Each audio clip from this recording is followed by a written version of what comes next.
It's that time of the evening for the interview. My guest today, Deputy Chief of Staff at the Office of the President, Waita. He's in charge of delivery. By the way, those of you who don't know Nzioka, he used to be the Director of Corporate Affairs at Safaricom, the largest taxpayer in the region. Question is, who leaves Safaricom to work for Gava? Nzioka, you did it. Were you crazy? Any regrets? None whatsoever. None? None. To work for Gava? To work for Gava. We'll get back to that in a moment. Let's go straight to the question we've been asking. We've been asking the question, has the Jubilee administration delivered on its promises? 38% of you say yes, 62% of you say no. And Nzioka, that's not a nice number. That's like an E so far. I think that's a good number, Jeff. Okay. By the way, SMS number 22422. You can tweet us at Nzioka Waita at Koinage Jeff, the hashtag JK Live. Let's look at some of the tweets before we sit down and chat, okay? Straight to the tweets. What do we have, Monica? Okay, Eric, you say, Jeff, ask him how many companies in total have closed shop and others laid off workers due to unfavorable conditions of doing business in Kenya. That's a good question. And let's be serious. Kenya, Nairobi specifically, has now overtaken South Africa as the leading destination for foreign direct investment. Over $1 billion of investment has come into this country. Now, some businesses have closed, particularly in the financial services sector, and that is not something that we deny, and it's largely driven by the regulatory environment in the financial services sector. We asked for a capping of interest rates, we got a capping of interest rates, and that's affected the performance of banks, and they want to keep their profit margins, and they're cutting their overhead costs. They've cut their expenses, and unfortunately, they've sent some of our young people home. But let's be serious. Let's talk about GIZ, the biggest manufacturer of aluminium cans. Let's talk about Volkswagen, back in Kenya after 30 years. Let's talk about Peugeot, back in Kenya after 30 years. Let's talk about Hinduja, the manufacturers of all these big lorries coming out of India. Let's talk about Tata, back in Nairobi and manufacturing and assembling trucks in Nairobi. Let's talk about Wrigley's and their 6 billion shilling plant in Machakos. So, I can go on and on for a long time, because Kenya is the place to be. And international people, international observers, people who rank this country as a destination for investment alongside other countries, because Kenya does not exist on its own, it exists and compared to other destinations. We are doing well. Okay, Eric, I hope that answers your question. Frank, you ask, where are the 5 state-of-the-art stadia? Where are the 1 million jobs yearly? Unga, Ningapi. How much is Unga now? How much is Unga? Unga is 150. Yeah. By the weekend, you'll probably be looking at Jogo from Unga will be about 119. Taifa from Mombasa Maize Millers, they're saying probably about 119. 119? Yeah, 119. Jamii Millers from Eldoret are saying they'll probably be able to land in sub 119. So prices will come down. Okay. You see that question about the stadia, right? Yes. Mike Okinyi, Citizen Sports senior reporter, he actually said, with the KPL going on now, no games are being played in Nairobi. Yes. Because Kasarani is under repair. Yes. So is Moi. Yes. City Stadium is dilapidated. Yes. So no teams are playing in Nairobi. They're all playing in Machakos or elsewhere. And you guys promised 5 new stadia. Yes, we did promise 5 new stadia, Jeff. And I'll just reiterate what His Excellency the President said on Monday. We haven't done the 5 stadia. So let's get that elephant out of the room. We have done the plans. We have done the designs, and now we're looking for the funding. But what have we done in the meantime? Kipchoge Keino is now newly refurbished, fantastic turf on their running tracks. We've refurbished the Narok Stadium, fantastic. If you saw some of the rallies that our politicians are now holding in the brand new, newly refurbished Narok Stadium. In Kisumu, we've also done refurbishment of the stadium. So it's not like nothing has happened. But you guys promised 5. Let me come back here. You promised 5, and you said, okay, you haven't done it. Yes. But the question people will be asking is, why haven't you done it? Even one. I think there were other more pressing priorities when this administration took office. But you all promised 5 stadia. Yes, we did. And Jeff, there's one resource envelope. You know, there's one place you collect taxes, and you must spend it wisely. In 2013, when we took over this administration, there are a number of challenges that we confronted immediately. And they're not challenges that were any fault of this administration or the fault of the preceding one. It's just the geopolitical situation that we found ourselves in. The rise of violent extremism was at its height. In 2013, we had to make very deliberate steps to boost the strength of our security services. Is that going to happen later on? Yeah. 5 stadia? Of course. Promise? I guarantee it. Okay. And please, by the way, this next question is for you guys who either have roads or don't have roads wherever you are. And just tell us, tweet us or text us whether you do have roads, because Deputy President William Ruto has on more than one occasion gone out of his way saying, what, I think there's 7,000 kilometers of road currently being constructed, and how many completed? Like 1,900 or something. Where are these roads? You know, Jeff, it's important for us to assess where we've come from. Up until 2013, the government only built roughly 200 kilometers of road per year. Per year, and this includes previous administrations prior to 2013, right? 200 kilometers of road per year, right? The 1,900 plus and counting, because that figure changes daily as we put down new blacktop on the roads. That figure changes daily. Now, how many times have you been to Modagashi? Modagashi. Where's that? Yeah, Nuno Modagashi in Garissa County. For the first time, they have tarmac. That road has begun. Elwak. How many times have you gone to Elwak? I've been there. Yeah, Elwak to Mandera, under construction. You know, those are places that have never seen roads.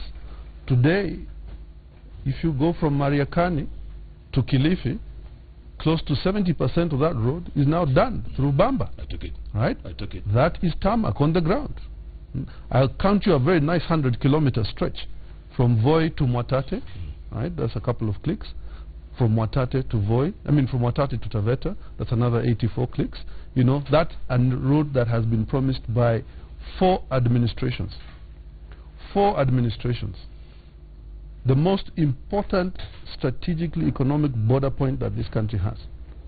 No road until Jubilee. Okay, so you talk about roads that you all have a good way of, patting yourselves on the back. But, let's talk about other roads. People always tweet in and text in saying, look, we have no roads. We don't see the roads. Thika Superhighway was Kibaki. Don't take credit for that. Or the Namanga Highway. Don't take credit for that. It started in Kibaki's time. That's good. What about the Kungu Karumba Road down here? Missing links that have never been done since independence. Today, you should be able to go in the next couple of months from Kilimani to Langata through Kibera and onto the bypass, because all those roads, first of all, which were grabbed and have now been reclaimed, and that missing link is being done. Those are roads that affect real people today. The Red Hill Road passing into Kiambu County, those roads were grabbed. People had built houses on those roads. We've cleared them. Their roads are now there. You had promised 10,000 kilometers of roads. Yes. August is far, right? I think it's important to look. We're looking at the stages right now. We've got roads that are under construction. We've got roads that are under procurement. And we've got roads that we've planned. And let's also be realistic. Do we have money now to build 10,000 kilometers in the next couple of months? Is it physically and realistically possible? No. But have we taken the infrastructure of this country to unparalleled levels historically never seen? Yes, we have. And I think, Jeff, the proof is in the pudding. When you ask me about where these roads are they roads on air? Go to Njoro Junction, Nakuru Njoro. There's an interchange now. That road is going up into the farming communities. Let's go into Eldoret. The Eldoret bypass is now beginning. Let's go to Kisumu. Ahero interchange is now being done. If you live on Rusinga Island, and I love making this point because I have friends who come from Rusinga, and they used to tell me, Chief, when it rains, it's a myth. You are stuck on Rusinga, you cannot move. Today, between Rusinga and Bita, there's a new bridge. It's not an air bridge. It's not imaginary. You know, the bridge is there. People are using it today as we speak. So, you know, as much as one would want to pour vitriol, as much as one would want to hate and say the government has done nothing, really, the people in those places know what is going on. Yeah, I guess, you know, it's difficult to get praise because you guys, you have a great way of praising yourselves. The razzmatazz with unveiling the portal the other day. The portal where you show all your developments. Great razzmatazz. But people say it's more bark than bite. You know, you guys have a great flair, and then there's no follow-through. Why is that? I disagree, Jeff. No administration has been so accountable about its record than this administration. Right? No administration has been able to tell you what they've done in very small sectors, soft sectors of the economy. You know, the infrastructure is one piece. We're very proud of the infrastructure piece, but it's just one piece. I think, you know, it's important to talk about some of the softer things that affect people today. Go on, tell me. If you talk to some of your relatives, and hopefully you also have an NHIF cover, you know, we take out 500 bob of your salary every month, and you get a cover for 6,000 shillings for the whole year, right? For that, if you have kidney failure, you get dialysis 2 sessions per week, paid for by the state. If you are diabetic, you get your drugs, your insulin, provided to you by the state. If you need x-rays, MRIs, CT scans, you get those paid for by the state. Are all these available? Right? The MRIs, the dialysis, the drugs, are they available? That is the next good question. Now, over the last 3 years, we've implemented one of the most aggressive health programs that has ever been seen. I was watching something online the other day, and I guess it's a factor of the information that we have shared, because I saw feedback saying, this equipment does not belong to the government, you've leased it. Of course we've leased it. You know, we've taken a lease model because which government wants to be stuck with the capital cost of equipment that will be redundant in 4 years? So we've agreed with the likes of General Electric, Philips, and the most reputable manufacturers of medical equipment in the world to roll out across 98 hospitals in 47 counties. We've got the 5 major referral hospitals across the country, and then we've got level 4, level 5 hospitals. Now, dialysis machines, x-ray machines. We've distributed them based on need. In some cases, not every county gets the same thing, but we've tried in counties that are close to each other. We've tried to give one county ultrasound, x-ray, HDU facility. In another county, an ICU, beds and emergency care facilities. In others, they've got the dialysis machines, the water treatment and facilitation. So there has been a very systematic investment in healthcare to complement what we're doing with national insurance. But not enough. Yeah? Not enough. Of course not enough. And we've got more to do, because we want universal healthcare for Kenyans, you know, in our lifetime. I mean, this has been something that has been aspirational. I recall, you know, in the last administration, when there was discussion about universal health care, what we got was this very strange guy, I remember, wearing a turban, who fleeced NHIF of all sorts of stuff, all sorts of money. And look at where we've brought NHIF to, Jeff. You know, today NHIF is the payer of first resort. Anybody who's had their salary, you know, deducted, the first thing the hospital will ask you, do you have your NHIF cover? And if you have your NHIF cover, right, can we pay? So the issue was not, did President Kenyatta start NHIF? No, he didn't. But has President Kenyatta strengthened it and made it more accountable? Has our Ministry of Health come and played ball and showed what it's doing with the medical allocation given to it? Yes, it is. So if you guys have been this successful as you claim you have, why are you getting such a bad rap? Why do many Kenyans think you haven't performed? I'll put it down to 2 things, Jeff. I think one is our political environment is what it is, you know, and we can't really do anything about it. Our relationship with the media could be better. And it's something that I think we are working on to try and improve that discourse, because the media is an essential component of governance. So if we're not able to get some of these good stories and positive stories out to the public, you know, inevitably what carries the day is the negative rhetoric. But the negative rhetoric is not, it's just that, it's empty rhetoric, and it needs to be rebutted, you know, and that's why we have to come out and say something. It might be seen as razzmatazz, but you know, Jeff, we have a duty to explain to taxpayers and to Wananchi what it is we've done with the resources that they have entrusted. But it's not convincing, Zioka. And at the same time, NASA, even though they haven't even picked a flag bearer, they get more headlines than you guys. What is it? I can't really comment on that, Jeff. You have to, man. I mean, I can't really comment on that. I think let's be realistic. Let's be realistic, Jeff. You know, politics sells, and the newspapers sell good politics and, you know, exciting politics, and they're in the business of doing that. You know, stories about a road in Kendu Bay are not exciting to Wananchi, and we have to face that fact. Right? You know, the fact that Charles Keter, Minister for Energy, has gone to help Wananchi in Baringo to light up their homes, that's not news for them, because what people want to see is like Rome, gladiators, the fights.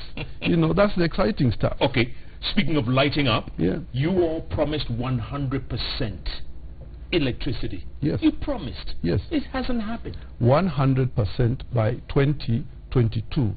70% by 2017. Okay, you're not as at 70. We speak, you're not at 70. As we speak today, yes, right, we are at 65% and counting. We are connecting an average of 90,000 Kenyans to the grid every month. Confidently, by August 8th, we will be at 70.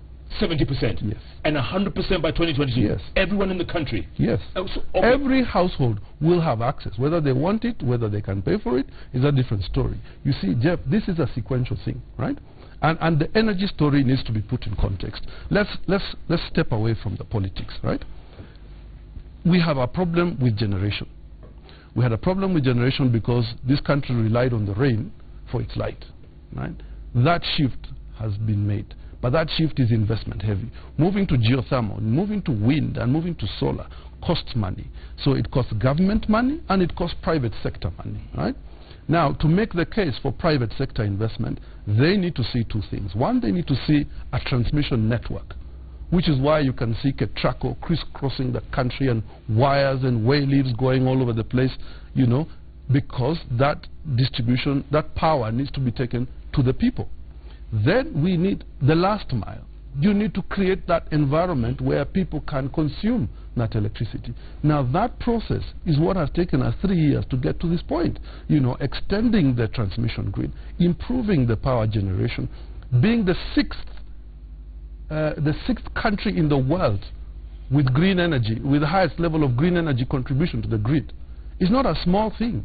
You know, and Kenyans should really stop downplaying the importance of some of the resources that their government has put into place, because to have geothermal forming such a substantial portion, over 30% of your base load of electricity, while other countries are still using you know, nuclear power and relying very heavily on hydro, I think we've made some very good steps and good decisions. And yet KPLC is always doing what it does best, blacking us out. KPLC has a program that they must implement to bring their power grid into the current day. You know, again, those are capex heavy projects. Those are projects that require money, they require time, they need to swap out their infrastructure. There's policy decisions as to what level of competition needs to be introduced in order to stimulate that. But those are policy decisions that the Energy Ministry will make in the fullness of time. Okay. With all these things that you all have achieved, yes, the one Achilles heel, the one thing that drags you all back, and you know this, Zioka, the one thing, the big C, corruption.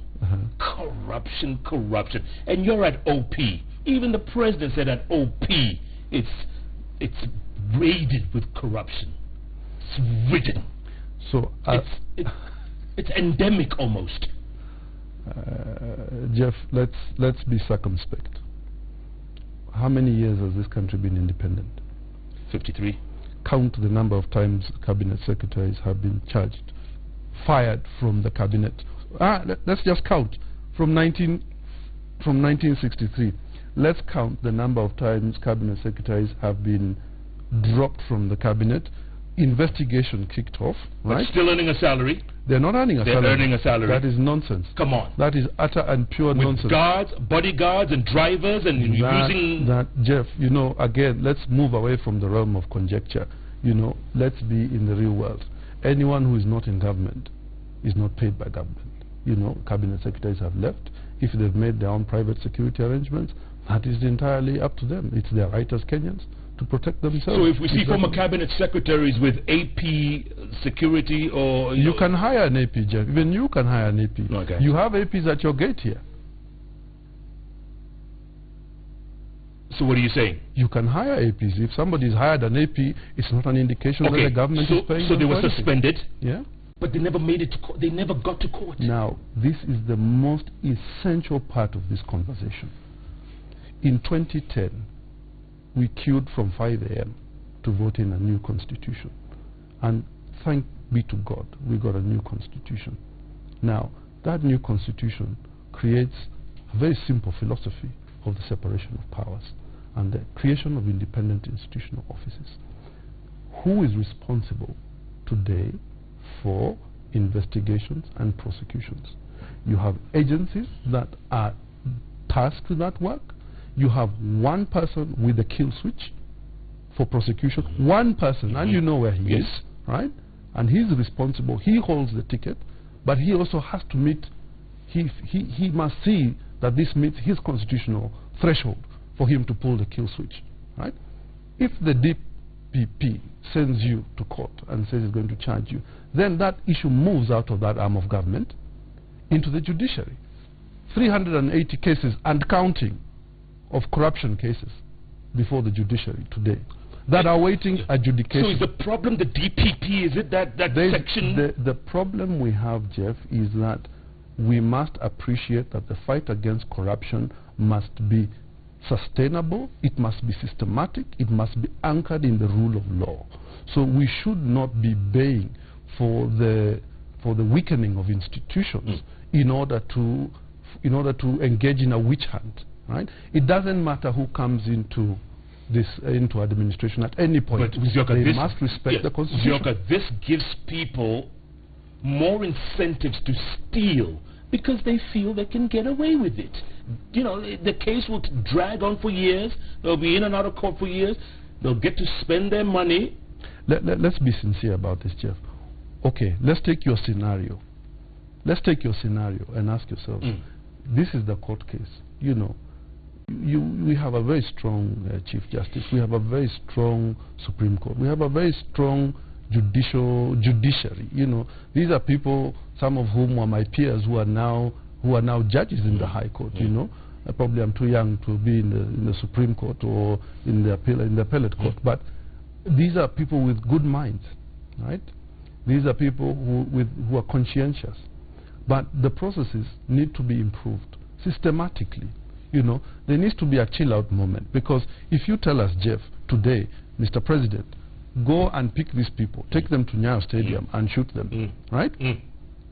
It will be the worst slippery slope that you have gone down. It happened in Ghana, right? 1979. Yes. Rawlings. We are not in 1979. We are a mature democracy.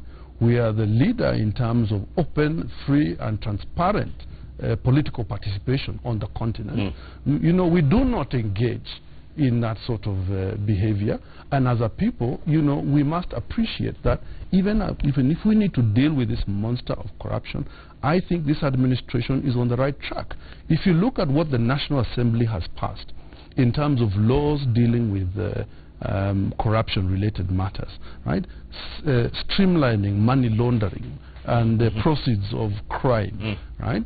And then you look at what we have done. Even though the DPP, for instance, is an independent office holder, today agencies, the Kenya Revenue Authority, the Asset Management, the Asset Recovery Agency, the Attorney General's office, right? All of them, the EACC, sit together to plan on how to tackle big corruption cases.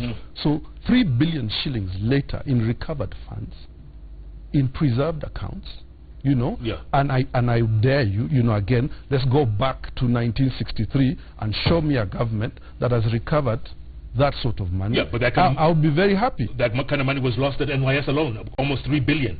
Sorry? That kind of money was lost at NYS alone. Again, I say let's move away from conjecture. Today you have funds recovered from NYS. How much? You have suspects recovered from NYS. But part of that 3 billion of accounts which have been preserved are from the NYS. No one's been prosecuted. Today, even crimes that were committed in previous administrations. Let's take the Usman case. Let's take the Gishuru and Okemo case. Those discussions are in high gear. Funds from the Usman case are already in Kenya. The ambulances have been brought and donated, were presented by the British government, just a couple of weeks ago when Foreign Secretary Boris Johnson was here. Yeah. The case of Okemo is a discussion with the government of Jersey. But those funds are coming back. But Kafura can walk out of a bank with 100 million shillings in gunny bags, and it's okay. I think it would be unfair for me, Jeff, to talk about somebody who has not gone through due process. And I think that's one of the challenges we face as a country. What the biggest... Tomorrow, somebody, I look at my timeline, people will say, oh, this guy comes from Mukambani, he's a traitor, he sold the country. These ones do this, these ones do that, these ones... You can't assess people based on village shouting, the mob justice. Everyone should be entitled to their day in court. What we should be doing, Jeff, is strengthening those systems and working with the president to help him to push this agenda. Yeah, the president must be very frustrated sometimes, especially when he sees corruption so close around him. The president has cleared the corruption around him. He's re-engineered his government. From November 2015, we rejigged this government, right? We reorganized it to be more efficient and more effective. That is why this government has been able to deliver more than any preceding government, And that's why I like this discussion on facts, because even other people will want to contest. But they will not contest with facts because they had a resource envelope that they were working with. They can't show anything about what was done, in spite of having spent decades in government, having jumped from ministry to ministry. There's nothing to show for it. Yeah, okay. Zioka, on that note, let's take a quick break, come back, talk about SGR. SGR, 300 billion shillings. Yes. For 300 kilometers. Yes. Come on. 500 kilometers, Jeff. Is it going to be ready? Of course. June 1. June 1. Are you going to be on it? Yes. Let's talk about that. Inshallah. Let's talk about that. And other so-called achievements. Okay. You can't put a so-called achievement, Jeff. I must register my protest. Give me that thing you have there. Give me that thing you have there. The SGR. Yes. Let's take a break, come back. I want to talk about that. You're watching Jeff Koinage live at Citizen Television. We're talking to the Deputy Chief of Staff at the Office of the President, Waita, defending his boss and his delivery in the last 4 years. Send us your answer to your question. The question we were asking earlier on, has Jubilee delivered on its promises? Yes or no? We'll read some more text, tweets, and everything coming up. So far, where are we? Still 38-62. You're still doing quite badly. But we'll be back in a moment.